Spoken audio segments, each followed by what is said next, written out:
Hola. Hola Mariane, todo tuyo, puedes partir ya con tu alocución. Ok, bueno, estoy un poquitito encima de la hora, mil perdones, para variar problemas técnicos. Muy buenas tardes, Patricia, Pauline, Javiera. Em, bueno, quisiéramos comenzar mencionando o pidiéndoles que consideremos en este encuentro a quienes están escuchándonos hoy día, que son básicamente, tenemos un público que es un público bastante heterogéneo.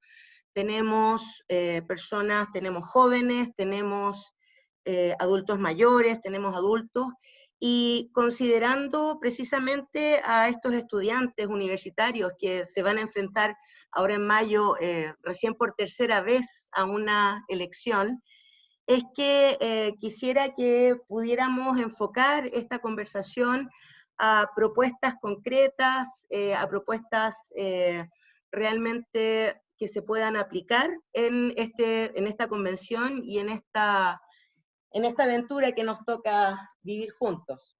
La estructura que vamos a tener hoy día es una estructura que les quiero proponer. Vamos a partir con 5 minutos de una presentación de cada una de ustedes, en la cual nos interesaría mucho que hablaran de su trayectoria en el ámbito de lo político, que nos comentaran si es que han sido tratadas de alguna manera distinta por el género, que nos puedan contar un poco qué es lo que las diferencia de otras posturas o iniciativas que estamos escuchando hace mucho tiempo en cuanto a la discusión constitucional en este momento, y finalmente tratar de ver cómo plasmar estas ideas en nuestra futura constitución. Luego vamos a tener un bloque de 3 ejes temáticos.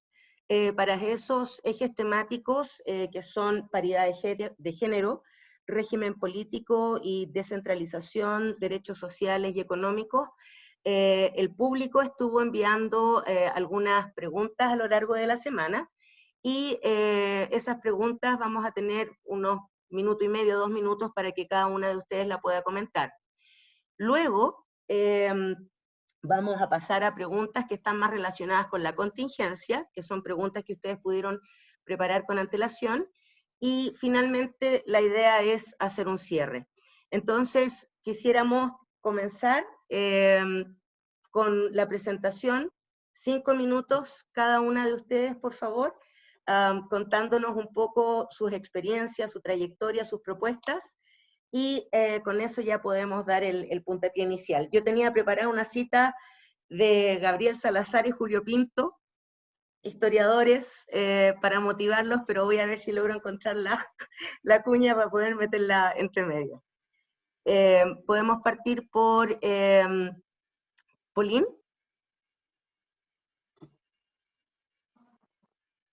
Ahí, listo, ya, ahí con el micrófono abierto. Muchas gracias, Mariane, y muchas gracias a Boceto Público por esta oportunidad, por estas conversaciones, que yo creo que han sido de gran valor, porque justamente nos permiten intercambiar ideas, también escucharlos a ustedes a través de las preguntas.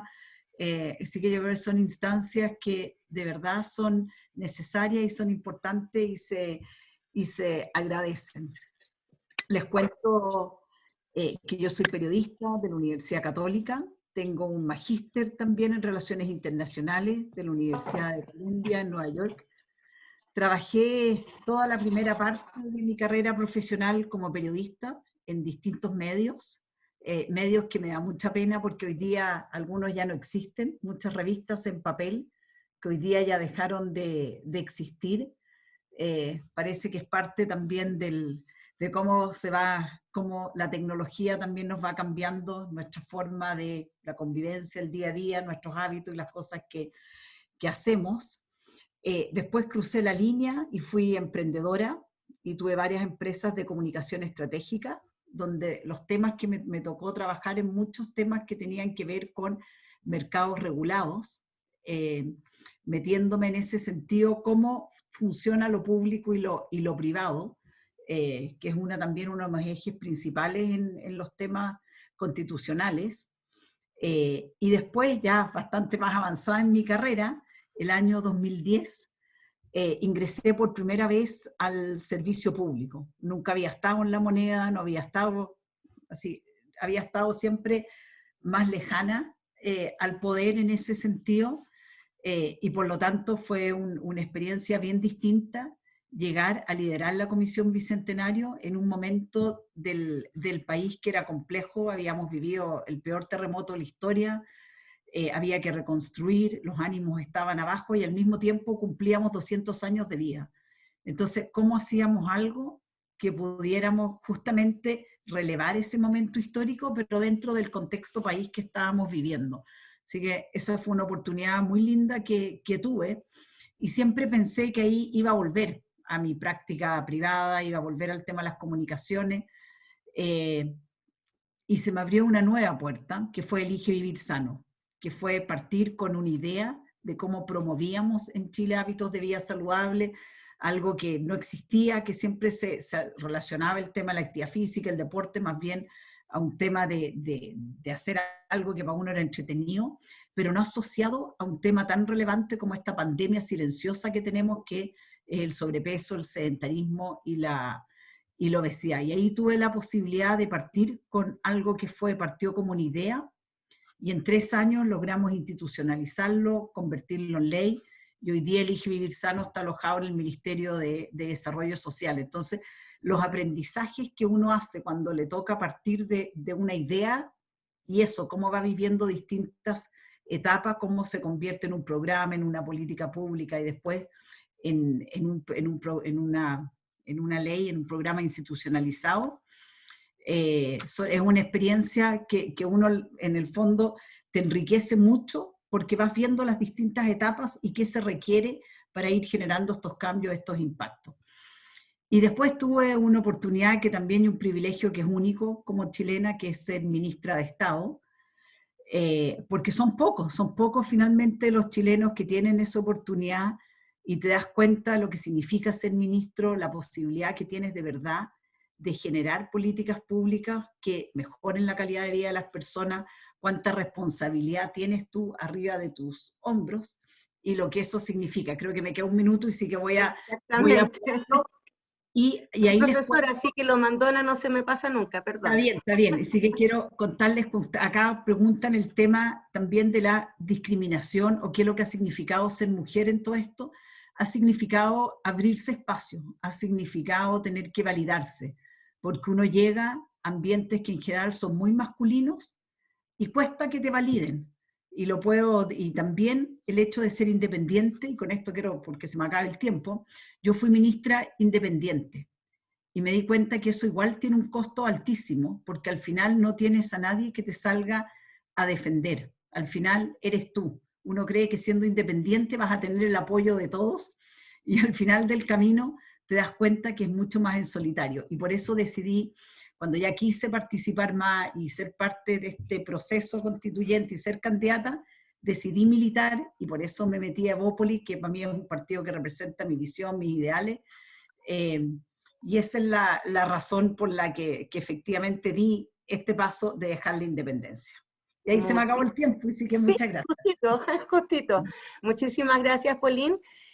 Ahora, Patricia Politzer, por favor, si pudiera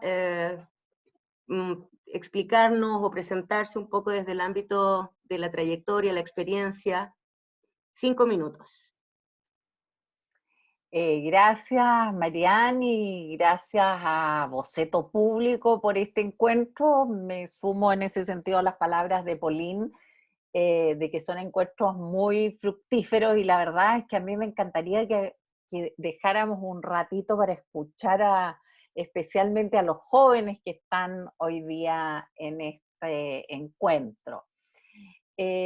Yo, al igual que Pauline, también soy periodista, y quisiera partir por rendirle un homenaje a Iván Núñez y especialmente a Esteban Sánchez, ambos profesionales de Televisión Nacional que sufrieron una emboscada el fin de semana cuando estaban trabajando en la zona de Tirúa.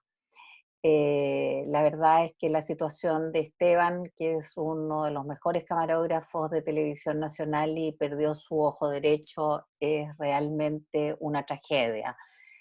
Y con esto quiero decirles que el periodismo no es una carrera glamorosa, como muchos piensan viéndola desde fuera. Hay algunos jóvenes que entran a estudiar periodismo pensando que el periodismo es la fama de salir en la televisión, pero no es así. Esta es una carrera que requiere de mucha vocación, que requiere de muchas postergaciones. Es una carrera 24/7. Muchas veces los periodistas tenemos que salir a reportear en momentos en que quisiéramos estar con la familia o en una celebración y no podemos hacerlo. Y esa ha sido mi carrera profesional desde muy joven. Yo entré a la universidad a los 17 años y inmediatamente busqué por aquí, por allá algún trabajito porque me encantaba mi carrera y me sigue encantando hasta ahora. Es una carrera que me ha hecho extraordinariamente feliz y en la que he sentido que desde las comunicaciones, y sigo creyendo que el periodismo es extraordinariamente importante para la democracia y para contribuir desde la mirada crítica y desde la investigación a todos los procesos políticos, sociales, económicos que se viven en la sociedad. Y por primera vez en mi vida, frente a este proceso constitucional, decidí que quería jugar un rol distinto. La verdad es que fue más bien un impulso, que no sabía mucho por qué surgió. Y después me fui dando cuenta y creo que no es ajeno precisamente a toda mi carrera periodística. Creo que como periodista, que me he especializado especialmente en el ámbito político, he podido ser testigo durante décadas de cómo funciona el poder. Y al mismo tiempo, como reportera, que como les decía, creo que es la parte esencial del periodismo, uno nunca debe dejar de ser reportera si está en el periodismo, en esa dimensión conozco muy bien las necesidades de los distintos sectores de la ciudadanía. Y de alguna manera creo que eh, estas dos características, el ser testigo del poder y al mismo tiempo conocer a fondo la realidad que vive la ciudadanía, me permiten y espero ser elegida constituyente para poder contribuir a reconstruir los puentes entre la ciudadanía y la política, porque me parece que estos puentes están evidentemente cortados, la política está muy alejada de la ciudadanía y hay múltiples ejemplos, y yo creo que reconstruir esos puentes es absolutamente indispensable para fortalecer la democracia y establecer el nuevo pacto social a través de la nueva constitución. Y otro aspecto que sin duda Quedan menos de un minuto, perdón. Gracias, Marian. Cierro con este tema. Otro aspecto que creo me entusiasmó mucho para avanzar hacia esta candidatura, digamos, como constituyente independiente, fue precisamente la idea de una convención paritaria. Esta es una situación única en el mundo que a mí me parece extraordinaria. Y esto no creo que la paridad se quede solo en lo formal. Esto tiene que tener un sello paritario. Y creo que las mujeres tenemos otra manera de dialogar, de mirar los problemas. Y eso, para terminar, quiero decir que creo que ha quedado muy claro, muy explicitado en estos meses ya más de un año, de pandemia, en que los países liderados por mujeres lo han hecho mejor. Y ahí termino. Muchas gracias. Javiera, te invitamos ahora a continuación a presentarte, presentar las propuestas, la experiencia. Cuando nos...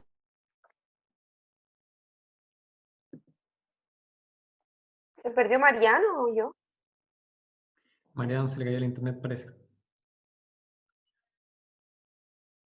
Bueno, voy con la misma pregunta. Bueno, primero agradecerle a Marian, que no sé si me está escuchando, y a Boceto Público por esta oportunidad. Me parece muy fundamental, sobre todo en este contexto de incerteza respecto de la elección, tener la mayor cantidad de espacios de diálogo y de conversación para poder profundizar en las propuestas constitucionales. Bueno, yo soy Javiera Toro, soy abogada, estudié en la Universidad de Chile y tengo 33 años, y eso me parece relevante no solamente como un dato anecdótico, sino porque soy parte de una generación que lleva 10, 15 años movilizándose. O sea, yo participé muy activamente en el movimiento estudiantil el 2006, sobre todo el 2011, y creo que este largo ciclo de luchas ha sido central para el proceso que tenemos hoy día abierto.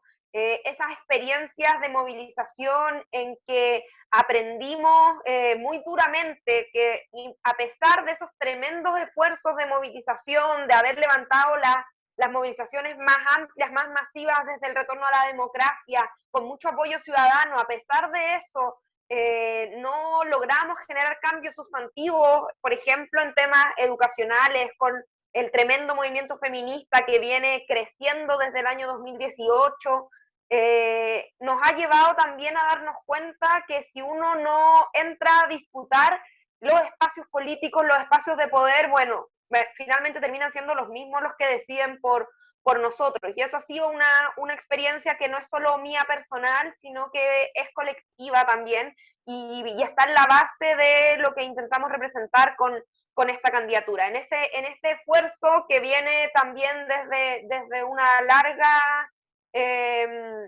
un largo ciclo de luchas sociales.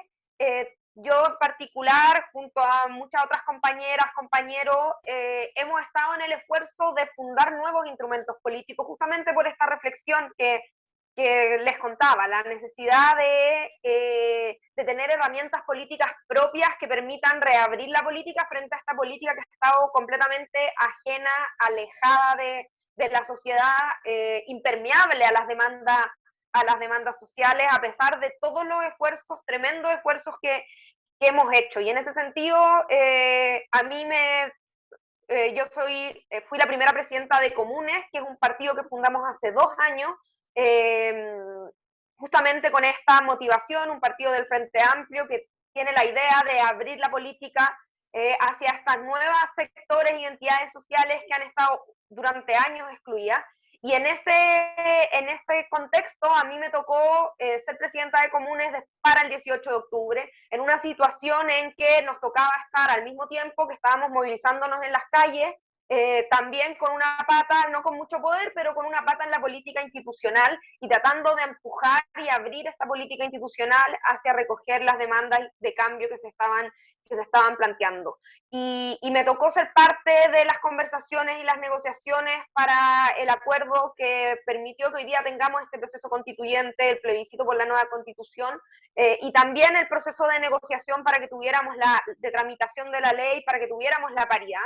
Y de esas experiencias vi muy, muy de cerca, después de años de estar empujando estos cambios, las tremendas resistencias que están instaladas en los partidos tradicionales para poder hacerlo. Y darme cuenta de que a pesar de todo lo que estaba pasando, de lo evidente que era para todo Chile la urgencia de estas transformaciones, los partidos y los dirigentes políticos más tradicionales estaban absolutamente cerrados a los cambios, y solamente se lograron debido a esta movilización y a esta organización social. Y por eso también siento una responsabilidad tremenda para que este proceso no termine otra vez en una decepción tremenda, sino que seamos capaces de que efectivamente pueda concretar transformaciones y que sea un momento de apertura de la política, de apertura de la democracia y no de cierre a la posibilidad de transformación que tanto nos ha costado a un costo social enorme llegar hasta aquí. Y en ese sentido, sé que me queda poco tiempo, pero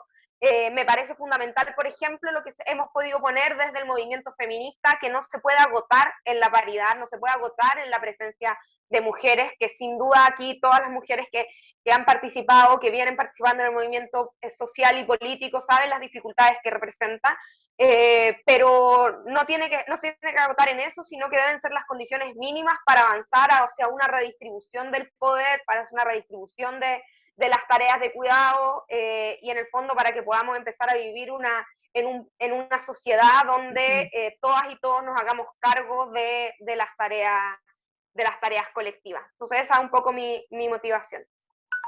Perfecto, muchísimas gracias, Javiera. Bueno, precisamente considerando el tema de la paridad y precisamente haciéndonos eco un poquitito de la realidad que nos toca vivir a todas como mujeres y a ustedes que están teniendo un protagonismo y que buscan tener un protagonismo mayor representándonos a nosotras también, es que uno de los primeros temas de los bloques temáticos, o el primer tema del bloque temático, es el tema de la paridad. Sin embargo, aquí yo voy a ser un poco majadera. Yo soy profesora de historia, y de repente uno está escuchando, y uno lee, y hay temáticas que son comunes. Precisamente Javiera está hablando de cambios, de resistencias, de disputar espacios. El momento en el cual estamos viviendo es entendido por algunos como una coyuntura histórica, por otros una revolución, por otros como un momento para reconstruir la identidad de nuestro país, para otros es la lucha entre el derecho escrito y la soberanía popular. Sin embargo, quisiera ser majadera en pedirles respecto a la temática de la paridad de género y del rol o de cómo construir o elaborar una constitución que mantenga ese enfoque de género. Quisiera escuchar de ustedes enfoques concretos, propuestas, iniciativas concretas que garanticen este derecho que tenemos las mujeres en la nueva Constitución. Tomo una de las preguntas que los chicos mandaron a lo largo de la semana y que fue elegida como puntapié inicial. Sin embargo, quiero dejarlo abierto a ustedes. Dice, ¿cómo piensan lograr una Constitución con un enfoque de género? ¿Piensan que en la Carta Magna pueda quedar plasmadas las ideas de un Estado feminista? A lo cual agrego yo, ¿cómo se garantiza eso? Partimos con Pauline, Patricia y Javiera. Ahora partimos en esta ronda de 2 minutos cada una para hablar de la paridad de género. El orden va a ser Javiera, Pauline y Patricia. 2 minutillos cada una.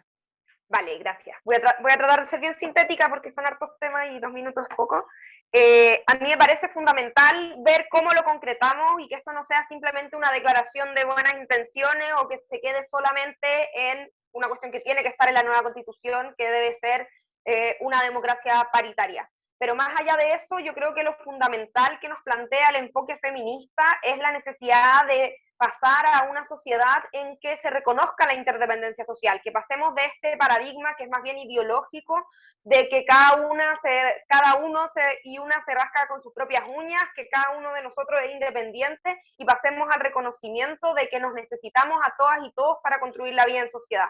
¿Cómo se puede recoger eso en la Constitución? Yo creo que primero como un principio general. Segundo, en materia de derechos, creo que tiene que estar reconocido el derecho a cuidar y ser cuidados, tiene que estar reconocido y garantizado a través de servicios públicos y también con que el Estado entregue herramientas y recursos a las comunidades para poder gestionar los cuidados. Creo que también tiene que estar el reconocimiento de derechos sexuales y reproductivos plenos en la nueva Constitución, tiene que estar el principio de corresponsabilidad social que tiene consecuencias bien directas en materia particularmente de derechos laborales con iguales derechos para madres y padres que trabajan, el principio de igualdad y igualdad material y no solamente una igualdad formal que tiene que expresar en cosas como la igualdad salarial. Todas esas cuestiones están en materia de derecho y tienen que estar expresamente reconocidas y garantizadas en la nueva Constitución. Y creo que también en la dimensión de un nuevo Estado tenemos que fundar una democracia paritaria y participativa, y eso requiere por un lado, paridad, el principio de paridad, que es el estándar que tenemos hoy día en la Convención como mínimo en todos los órganos del Estado, pero requiere también una obligación a toda la administración, a la justicia y a la administración del Estado, de actuar con perspectiva de género, porque no basta con que hayan mujeres, necesitamos que se considere la perspectiva de género en la manera en que el Estado elabora e implementa políticas públicas, y eso es fundamental, y también con una democracia más participativa, que quizás es un enfoque general que debe recoger mecanismos de democracia directa vinculante, y creo que eso también es fundamental para que ahora tengamos un Estado que lo hacemos todas y todos, y no sea solamente determinado con una mirada reducida y exclusiva de quienes desempeñan el poder. Yo creo que al menos esos son algunos de los temas, que me acabó el tiempo, pero como que tienen que estar sí o sí en una constitución feminista. Muchísimas gracias.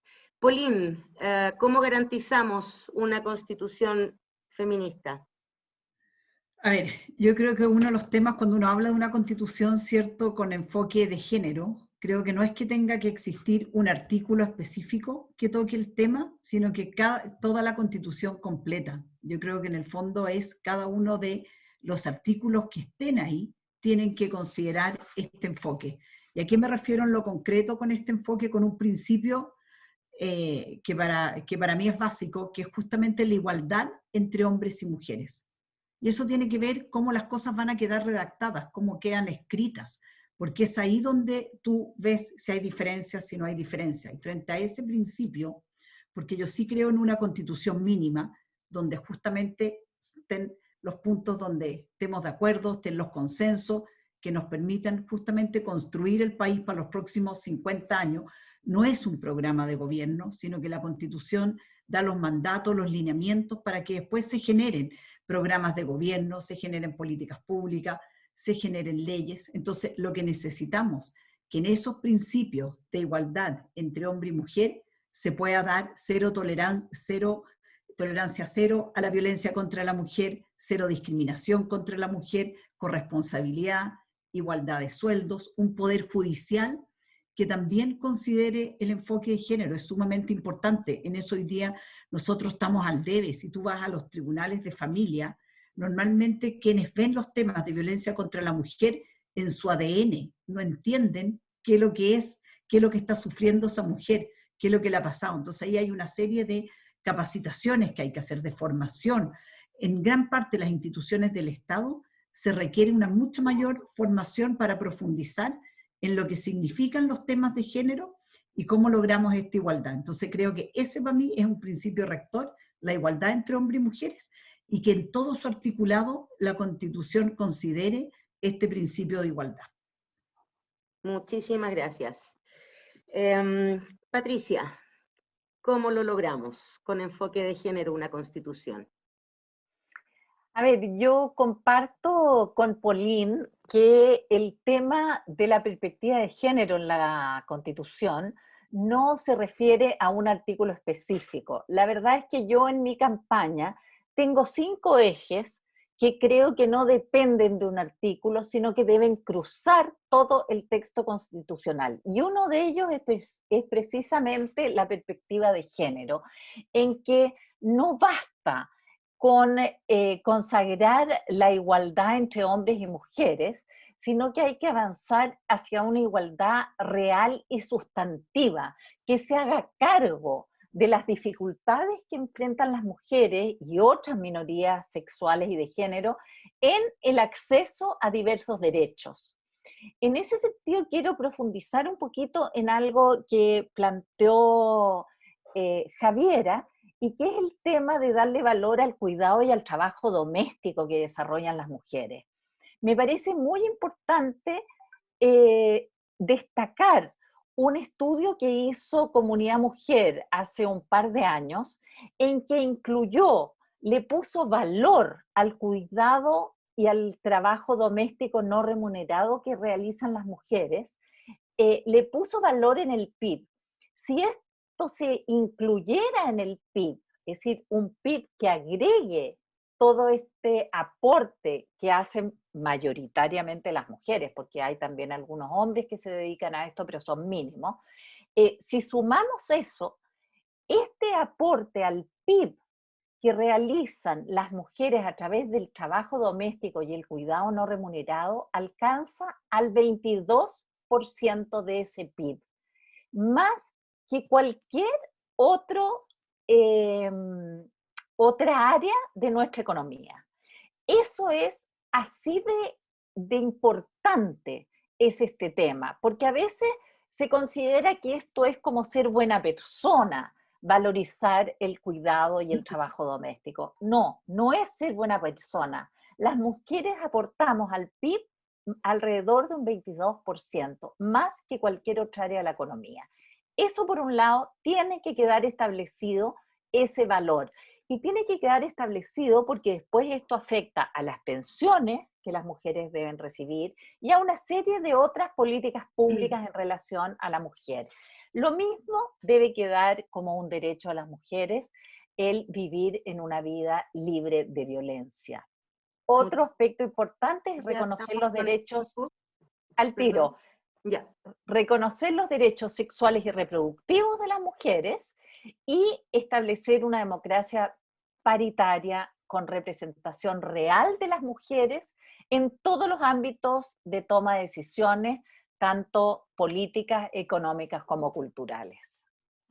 Muchísimas gracias. Perdón, yo sé que el tiempo, los temas son bastante potentes, son bastante relevantes a la hora de definirnos como país, como Estado, como ciudadanía. Sin embargo, tenemos que tratar de respetar los tiempos. Yo ahí voy a empezar a letear un poco más. Bueno, ahora pasamos al segundo bloque temático que está relacionado con el régimen político. Acá, si bien tenemos preguntas que son bastante concretas relacionadas con el Tribunal Constitucional, con la postura que tengan ustedes con respecto a un Congreso bicameral, etc., yo creo que es importante que nuestro público, los jóvenes, escuchen de ustedes qué modelo político pretenden ustedes o les gustaría a ustedes que se plasmara en la Constitución, así como también, y esto es también una de las propuestas fuertes de Polín también, respecto a la diferencia entre la administración del poder con la administración del territorio. Todo lo que es la regionalización, todo lo que es la centralización, todo lo que es el modelo político que queremos definir o proponer ahora, es uno de los temas más relevantes. Por lo tanto, ¿cuál sería la postura que tienen ustedes o cuál es la propuesta que tienen ustedes al respecto? Para esta segunda ronda, o sea, para este segundo bloque, perdón, con respecto al régimen político, administración del poder, administración del territorio, modelo, perdón, vamos a partir en el orden de Patricia, Javiera y Polín. 2 minutitos cada una. Ya, voy a estar atenta a tus aleteos. Ya, perfecto. Me vieran en clase. Mira, yo creo que cuando hablamos de un régimen político y de reequilibrar el poder, que es lo que tanto se reclama, lo primero que a mi juicio hay que definir para este nuevo equilibrio es el objetivo que buscamos al reequilibrar el poder. ¿Cuáles son los principios que queremos fortalecer? Y a mi juicio hay dos temas fundamentales ahí. Uno, el asumir que en el siglo XXI la democracia representativa ya no nos basta, que necesitamos complementar la democracia representativa con una democracia deliberativa y participativa al mismo tiempo. Ese es uno de los objetivos para este reequilibrio del poder. Y el segundo, que me parece indispensable, es asegurar la gobernabilidad, cosa que hemos visto que no ha estado asegurada en los últimos tiempos, y que hace urgente un cambio del sistema político, pero al mismo tiempo que se asegure la gobernabilidad, esta gobernabilidad debe permitir los cambios que va demandando la ciudadanía a través del tiempo, que es justamente lo que no ha sucedido en las últimas décadas y que la Constitución del 80 nos puso una especie de camisa de fuerza que sobre texto de una estabilidad terminamos en un estallido social que da cuenta de la tremenda crisis que tenemos. Y como ya está leteando Marián, quiero decir que el reequilibrio del poder debe darse en distintos niveles. El ejecutivo y el legislativo, sin duda. El centro y las regiones. Hombres y mujeres. Empresarios y trabajadores. Autoridades y ciudadanía. Creo que esas son, por lo menos, las áreas donde hay que hincarle el diente a cómo reequilibramos el poder. Muchísimas gracias. Bueno, Javiera, ahora tu turno para desarrollar la idea del régimen político y la administración de este nuevo poder que queremos. Yo, ¿cierto? No te escuché bien, Mariana. Ya. Sí. Sí. Vale, gracias. A mí me parece que esta es una pregunta fundamental y que el objetivo tiene que ser una redistribución del poder. O sea, lo que hoy día hemos tenido es una democracia sumamente restringida, donde las mayorías sociales no son parte de la política democrática más allá del llamado a votar una vez al año, no hay capacidad de incidencia en la toma de decisiones públicas. Entonces yo creo que ese es el objetivo fundamental. Y para eso yo creo que hay 4 principios que tienen que estar recogidos en la nueva Constitución. Uno tiene que ver con una democracia más participativa, y esto es fundamental. O sea, la democracia representativa, por supuesto que tiene su lugar, pero también está agotada como manera de potenciar la participación social. Entonces yo creo que es fundamental una democracia participativa con mecanismos de democracia directa vinculante. Y aquí quiero hacer un énfasis porque cuando se habla de esto normalmente se habla de plebiscitos, mandatos revocables y iniciativas populares de ley, cuestiones que yo considero necesarias pero insuficientes. Creo que también en todos los órganos del Estado tiene que haber participación directa, por ejemplo, en los directorios de las empresas públicas, por ejemplo, consejos de la sociedad civil que puedan tener carácter vinculante y no solo participativo, por ejemplo, en la prestación de servicios sociales con las voces de los funcionarios y los profesionales que prestan los servicios y los usuarios, etcétera. Eso creo que lo podemos identificar mucho más. Segundo, plurinacionalidad. Creo que esto es fundamental. Se me va a acabar el tiempo, así que solo los voy a enumerar. Tercero, la paridad, que ya lo dije. Y por último, todo lo que tiene que ver con la descentralización y la desconcentración del poder, que ahí hay muchas cosas que se abarcan que no alcanzo a profundizar ahora. Gracias. Muchísimas gracias, Javiera. Muchísimas gracias. Pauline. Ya, vamos a hacer lo más conciso, porque el tiempo es breve. Voy a tomarme la palabra que decía Patricia de la gobernabilidad. Yo creo que cuando uno piensa justamente en cómo uno tiene que diseñar el sistema de gobierno, lo que buscamos darle gobernabilidad es que se respeten, ¿cierto?, las instituciones y se respete también la Constitución que se va a construir. Y creo que hoy día en Chile ya tenemos la madurez suficiente para ir transitando hacia un sistema semipresidencial. Creo que hoy día llegamos a un callejón sin salida porque es clave que los sistemas electorales conversen con los sistemas de gobierno. Lo que tenemos actualmente no conversa y por lo tanto creo que tenemos que buscar el modelo que permita una colaboración profunda entre el Ejecutivo y el Legislativo que nos permita formar mayorías y también respetar las minorías. Por otro lado, con respecto a la descentralización, creo que Santiago no puede seguir siendo Chile. Creo que esta es una oportunidad enorme que se abra para descentralizar de verdad, que las regiones tengan autonomía con respecto a sus procesos administrativos, elección de autoridades políticas, manejo de sus recursos, recaudación tributaria. Creo que de verdad ahí necesitamos un Chile donde cada región se pueda desarrollar y puedas desarrollar la educación de calidad, donde puedas tener salud y no necesites venir a la capital o a Santiago para poder desarrollar tu carrera profesional. Así que ese creo que también es un punto relevante. Y dentro de mis ejes está la equidad territorial, y la equidad territorial también tiene que ver con no solo esta descentralización, sino que también en las comunas, que cuando hablamos de infraestructura pública, ya sea del gobierno central o municipal, tiene que tener un estándar mínimo de calidad equivalente en todos lados. Los barrios pueden tener su propia identidad, casas más grandes, casas más chicas, pero cuando hablamos de áreas verdes, plazas, paraderos, veredas, luminarias, eso debería ser un estándar común en cualquier comuna de Chile. Yo creo que eso es algo a lo que nosotros tenemos que trabajar, aspirar, y que sea un propósito que busquemos a través de la equidad territorial, que es una forma de ir disminuyendo estas grandes brechas que aún existen en Chile. Se me acabó el tiempo. Sí, sí.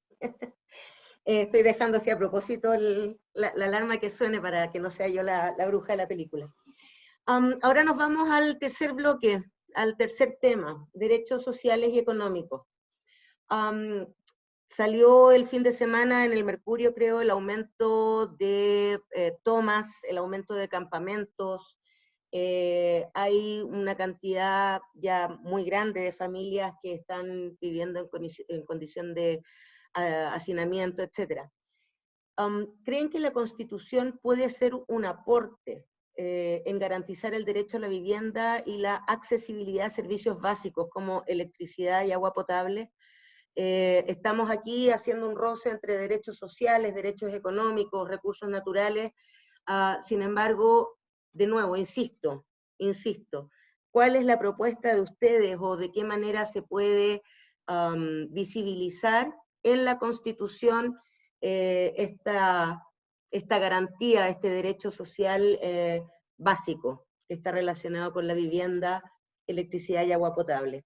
Volvemos al primer orden, partiría Polín, luego Patricia y finalmente Javiera. 2 minutitos también.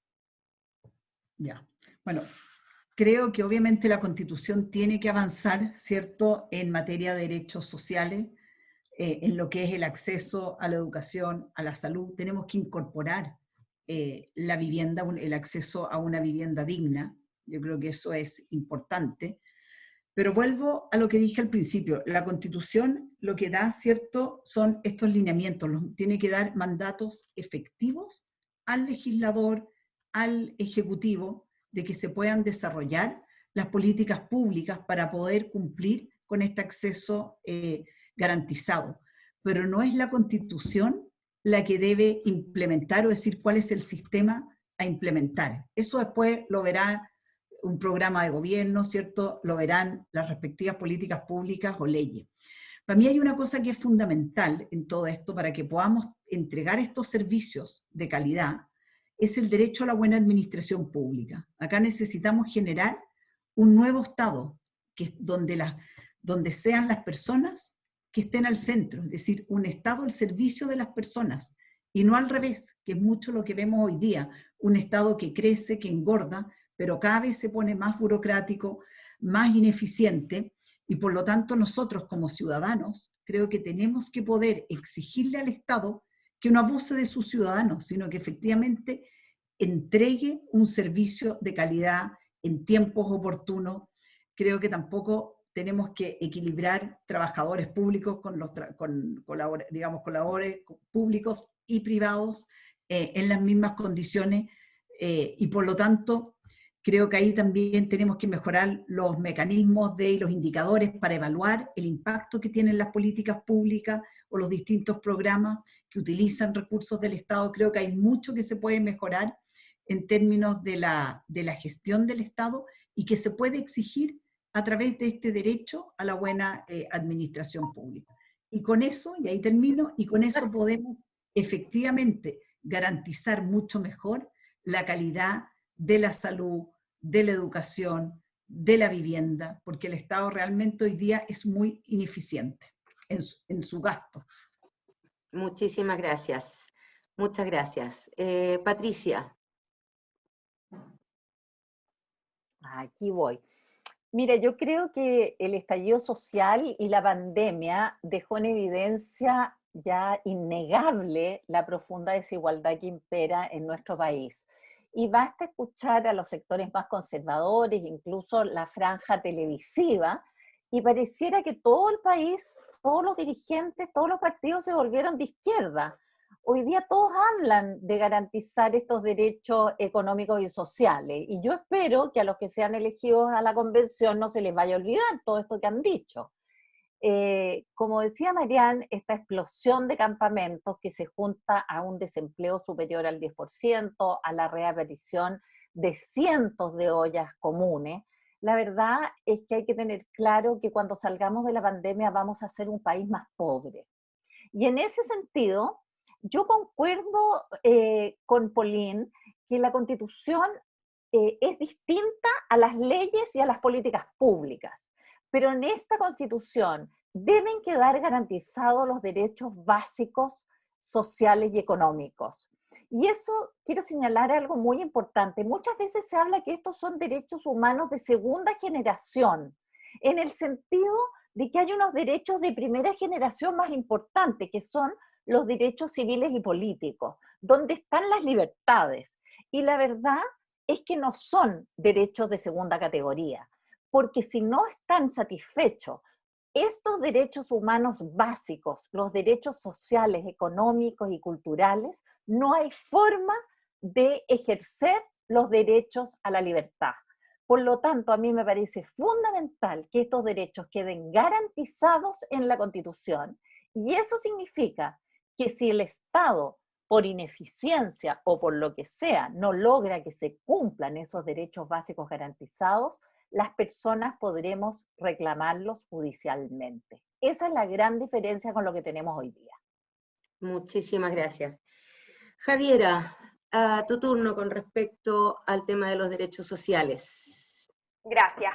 A mí me parece que es un tema fundamental, que está de hecho en el centro de las luchas de los últimos 15 años y por eso es tan ineludible, y que se conecta muy bien con la demanda por dignidad que surge con tanta fuerza el 18 de octubre. Yo creo que la dignidad tiene que estar en el centro de la nueva Constitución como una cuestión que definimos democráticamente de cuáles son los estándares de vida digna, y esa es una condición mínima para la democracia, para el ejercicio de las libertades más básicas, como decía recién Patricia. Yo creo que esta es una discusión que no es fácil, porque si bien todo el mundo hoy día dice que hay que incluir derechos sociales en la Constitución, yo no creo que esté para nada dado cómo se van a incluir. Y en ese sentido, yo no comparto completamente lo que dice Pauline de que de una constitución mínima y que todo esto tiene que quedar entregado a la ley, porque sí, hay cuestiones que la constitución no puede regular, pero tiene que haber ciertos estándares y ciertas definiciones que la constitución resuelva para que en verdad sea capaz de enfrentar el conflicto social que estamos viviendo. Si no tenemos una constitución situada que se haga cargo de la crisis actual, la verdad es que no va a servir. Y en ese sentido yo creo que el estándar de garantía de los derechos sociales incluye universalidad, igualdad y una democratización de su prestación. Y esto no es trivial, porque hoy día todos dicen derechos sociales, pero en Chile se ha entendido que derechos sociales es un crédito para estudiar, se ha entendido que derechos sociales son voucher, es focalización, es pagar camas en Clínica Las Condes, y en ese sentido me parece que es fundamental estos estándares que estén comprendidos en la nueva Constitución, que tienen que ver también con una nueva institucionalidad que sea capaz de hacerse cargo de esto, con una institucionalidad democrática que pueda integrar la prestación de derechos sociales y no solamente cada uno como una parcela por separado. Y creo que esa es la manera en la que vamos a poder garantizarlo. Tengo más que decir sobre cada uno de ellos, pero parece que ya se me pasó el tiempo. Sí, lamentablemente estamos, entre que yo llegué un poco tarde, estamos un poco ajustados de tiempo. Tampoco queremos abusar del tiempo que nos están dedicando ustedes, el cual le agradecemos enormemente. A ustedes les mandaron los chicos de Boceto Público, les mandaron unas preguntas que ustedes tuvieron la gentileza de preparar. Están relacionadas con la contingencia, están relacionadas con el tema de Carabineros, el retiro del 10% de las pensiones, los recursos naturales, etc. La verdad es que tenemos planificado terminar esta reunión, este foro, a las 8:15. Nos quedarían 10 minutos en realidad, frente a lo cual, no sé si me van a permitir, pero quisiera... aquello con lo cual quise comenzar esta conversación, la quiero poner al final.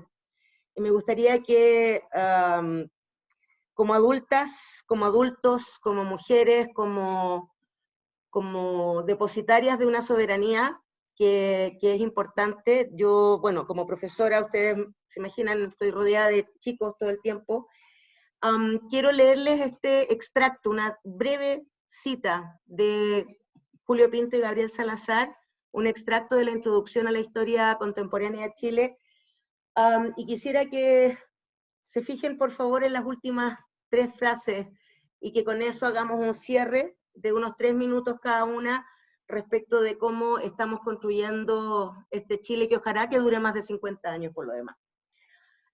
Comienzo con la lectura. Las verdades, en tanto sociales, según muestra la propia historia, no se clausuran. Están siempre en trámite de remodelación, abiertas, admitiendo a más y más sujetos al inacabable trabajo colectivo de producirlas y reproducirlas, en la huella del también inacabable movimiento de la vida. Las verdades sociales reconfiguran su perfil con cada paso de cada generación, porque éstas necesitan reformularlas desde sus propias preguntas, perspectivas e intereses.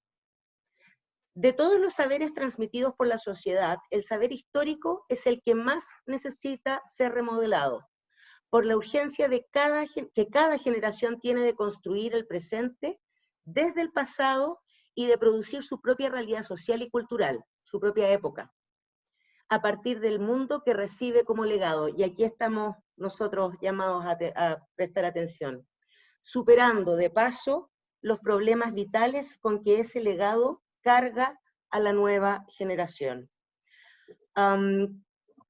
Futuras constituyentes, las invito a hacer un cierre de 3 minutos cada una, mencionando, relevando, visibilizando aquellas propuestas que no son una carga, que son una descarga, una reconfiguración, una reelaboración de esta soberanía que estamos tratando de construir. Vamos a seguir con el orden que tenía antes. Partiría Javiera, luego Polín y finalmente Patricia. Hacemos este comentario cierre y con eso damos el paso a los chicos de Boceto Público. 3 minutillos. Gracias Marian. A mí me parece que hemos tocado varios de los temas que son fundamentales para mí en el proceso constituyente, pero voy a tratar de englobarlos un poco ahora y pensando también un poco en esa cita que nos leían. Yo creo que estamos en un momento histórico súper fundamental y que tenemos un desafío muy grande, que es empezar a superar 45 años de neoliberalismo, y en ese sentido tenemos en Chile una experiencia bien extrema, la experiencia quizás más radical, más larga de imposición de este modelo, que ha sido muy difícil de superar. O sea, describíamos mucho esfuerzo, yo antes hablaba de mucho esfuerzo de avanzar, por ejemplo, en el reconocimiento de derechos sociales que han sido frustrados. Y en ese sentido es importante hacerse cargo de la dificultad de este entramado y la complejidad de este entramado económico, político, social y cultural en el que estamos inmersos, y cómo una profundización democrática es la manera de que podamos empezar a escribir por primera vez de manera democrática, por primera vez de manera paritaria y de manera inédita en el mundo, además, nuestra propia historia, nuestro propio futuro, aquellas cuestiones que se nos ha impedido discutir, porque recordemos que gran parte del núcleo que define la manera en que vivimos, del modelo de desarrollo económico, de la manera de prestación de derechos sociales, de las relaciones laborales que vivimos, no han sido discutidas democráticamente. Y creo que esa es la oportunidad tremenda que tenemos hoy día, y para eso tenemos que avanzar en una constitución que yo creo que tiene que tener los pies bien puestos en la tierra, una constitución situada, que sea capaz de hacerse cargo de las grandes crisis que hoy día estamos enfrentando como sociedad. Y eso creo que tiene que ver con la crisis de los cuidados y la sostenibilidad de la vida, de la que ya hablamos, con la crisis y agotamiento del modelo de desarrollo económico, que me parece que es fundamental, porque muchos van a querer eludir esa discusión, y creo que está en el núcleo de una posibilidad de transformaciones reales, con la crisis de la política y la democracia, de la que ya también hablamos, y con algo que no hemos hablado mucho hoy día, que tiene que ver con la crisis climática y ambiental que nos atraviesa como sociedad a nivel global, pero también a nivel local. Y por eso creo que necesitamos una constitución que pueda hacerse cargo de esto y que no termine siendo una especie de pantomima, cambiar un papel por otro y sea simplemente una especie de ceremonia litúrgica, pero que no logre cambiar estas bases centrales de la sociedad. Y al menos esa es la disposición y yo creo que el desafío que tenemos, y creo que en Chile tenemos la oportunidad, que la sociedad, el pueblo movilizado nos ha dado esta oportunidad de ser innovadores y de hacerle frente a estos desafíos tremendos que tenemos por delante. Muchísimas gracias, Javiera. Muchas gracias. Pauline. Yo creo acá, dentro de la reflexión que uno hace después de la interpretación, porque uno hace interpretaciones, ¿cierto?, de lo que nos leíste, yo creo que las personas siempre vamos evolucionando y vamos cambiando. Yo probablemente no soy la misma ni pienso lo mismo que pensaba hace 5 años, ni hace 10, ni hace 15. Y creo que justamente ahí está la riqueza, en tener esa capacidad de ir evolucionando, de ir adaptándose, de ir conociendo, teniendo aprendizajes y también asumiendo estos nuevos contextos. Y por eso creo que cuando uno se sienta frente a un proceso constituyente, es importante esa mirada intrageneracional. Yo creo firmemente que uno tiene que rescatar las cosas buenas que se ha hecho. Para mí esto no es refundar y partir de cero, sino que es rescatar las cosas buenas, es ver el momento actual que estamos viviendo y cuáles son las urgencias, y qué tenemos que también pensar hacia el futuro para las nuevas generaciones, cómo tiene que quedar esa flexibilidad, porque el mundo y Chile va a seguir evolucionando. Por lo tanto, por ejemplo, hoy día, cuando hablamos de familias, hoy día tenemos que hablar de muchos tipos de familias. El concepto tradicional de familia ya dejó de existir y por lo tanto tenemos que respetar todos los proyectos de vida, el que cada uno quiera desarrollar. Lo mismo que el tema del medio ambiente, cómo uno tiene que buscar un equilibrio entre el crecimiento económico, el cuidado del medio ambiente, del planeta, y por lo tanto son cosas que han ido evolucionando, que han ido cambiando, que no estaban presentes. Y por lo tanto, para mí es sumamente importante el tema del respeto, es que las conversaciones y los diálogos se den con respeto, que veamos cómo vamos incorporando estas miradas, porque tenemos miradas distintas en muchas cosas, y vamos a tener que buscar las formas de ponernos de acuerdo. Acá no es una postura u otra postura, sino que justamente tenemos que ver cómo nos vamos enriqueciendo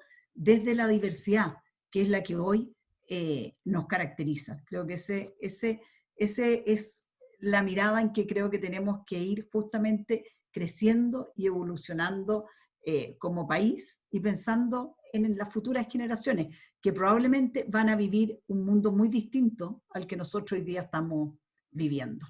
Ya lo están viviendo, de hecho. Así es. Muchísimas gracias, Pauline. Patricia, el último comentario cierre. Sí, la verdad es que me parecieron muy inspiradoras las palabras que leíste de los historiadores.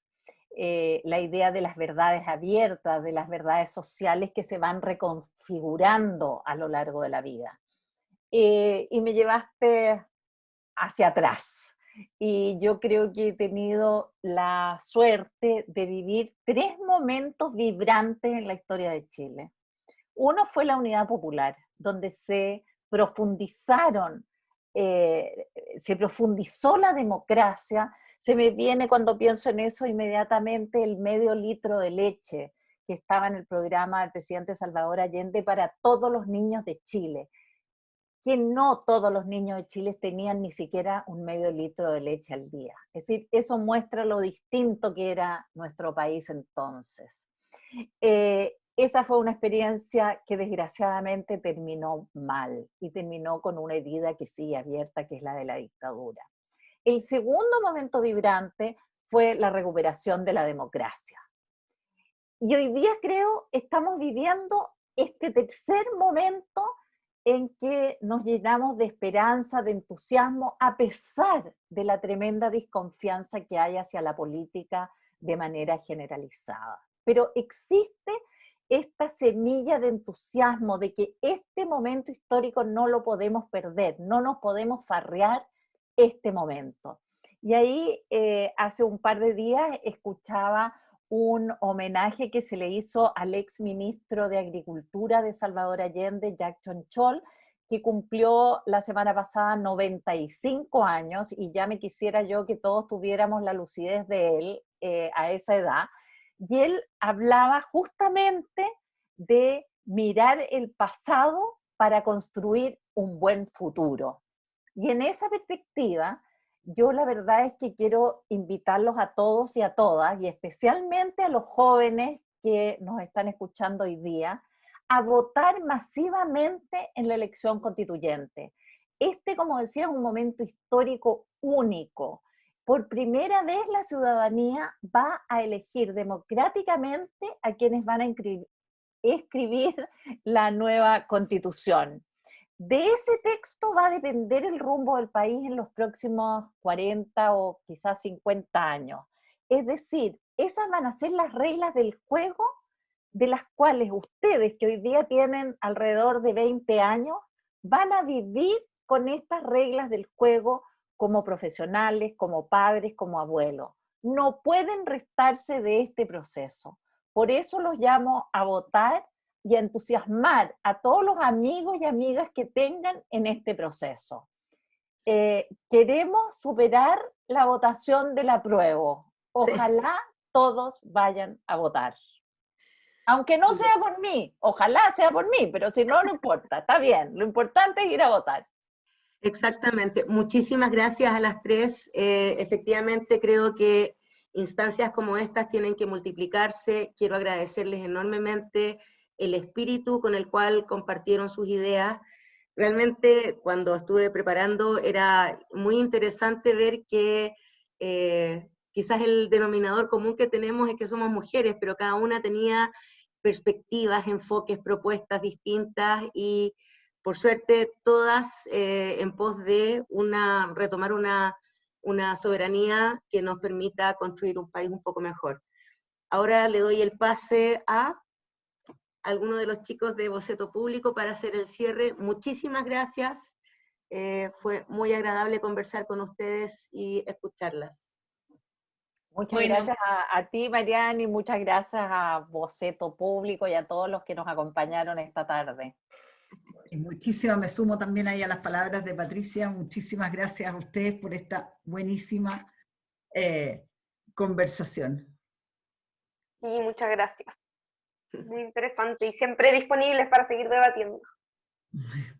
Bueno, muchas gracias a ustedes por haber venido por parte de Boceto Público. Estamos muy motivados con seguir como haciendo esta instancia. Estuvo muy, muy bueno. Muchas gracias a todas las personas que pudieron unirse a participar, a la mediadora que lo hizo excelente, y a las tres candidatas que mostraron súper bien sus puntos de vista y debatieron siempre con respeto, y se lo agradecemos mucho. Fue una muy gran instancia para la discusión, para compartir ideas, y esperamos que sigan todas las personas uniéndose a las siguientes instancias que vamos a ir generando, y siempre con nuestra página de Instagram, también Boceto Público UC, pueden unirse porque también ahí vamos a estar subiendo distinto contenido y distintos foros. Les deseamos mucha suerte a las candidatas en lo que les queda de campaña, que tal vez sea un poco más largo de lo que esperaban al principio. Pero con todo el ánimo, con toda la fuerza, y ojalá que tengan unos muy buenos resultados. Ahora ya respecto al concurso que estábamos haciendo, voy a dejar a la Vale para que siga. Hola. Bueno, el concurso de las historias de Instagram, hubo harta gente que participó, así que de verdad, gracias por haber participado en el concurso. Y tenemos ganador o ganadora. Vamos a subir un video porque tomamos un video haciendo el sorteo para que sea transparente, lo vamos a subir a nuestras redes ahora. Pero, doble tambores, y ganó Catalina Rosenberg. Grande, Cata. Que está en el Zoom, así que después coordinamos el premio. Prende cámara. Si les tinca, si nos podemos tomar una fotito para cerrar este foro. Sí, sería bacán si la gente puede prender la cámara para sacar una foto. Quienes puedan prender la camarita muy rápido, sería bacán.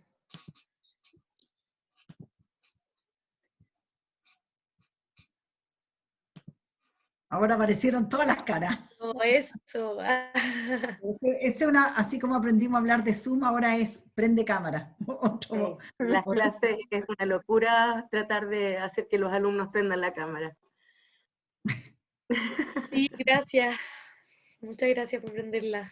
Ya la vamos a tomar entonces. Voy a contar hasta 3, pero me tienen que esperar porque me tengo que tomar las de una y después las de la demás. 1, 2, 3. Ya, un segundo. Sigan prendiendo los que faltan. Y la segunda ahora. 1, 2, 3. Eso, gracias. Chao, chao, gracias. Gracias. Gracias a ustedes. Muchas gracias. Muchas gracias. Chao. Chao. Chao.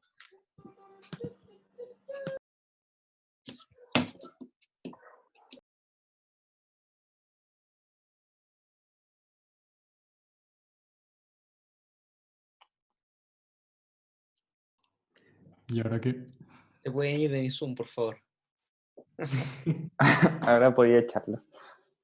No, ¿cómo va a echar a la gente? Mira, Sebastián Arancibia Quedémonos nos los tenía en de, el fondo. quedémonos los de Boceto un segundito.